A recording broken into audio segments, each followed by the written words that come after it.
Another new arrival, or a new arrival, the 68 Dodge Monaco 500 hardtop, medium dark turquoise metallic over white. I love this car. I do too. This is so cool. So different. It is just, well, like we were talking about that 61 Chrysler New Yorker wagon that was at Audrain last year. Right. And just something unusual that you don't see very often, but it's not unobtainium. It's not out of your price range that you can't afford it. So date correct 383 cubic inch V8. Rarely seen these Monaco 500 hardtops.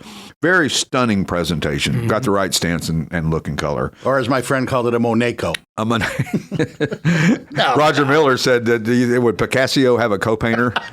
Picasso. That was Mel Tillis asked Roger Miller to write. He said, Roger, you and I have been knowing each other for a long time. Let's write a song together. And Roger said to Mel Tillis, he said, did Picasso have a co-painter?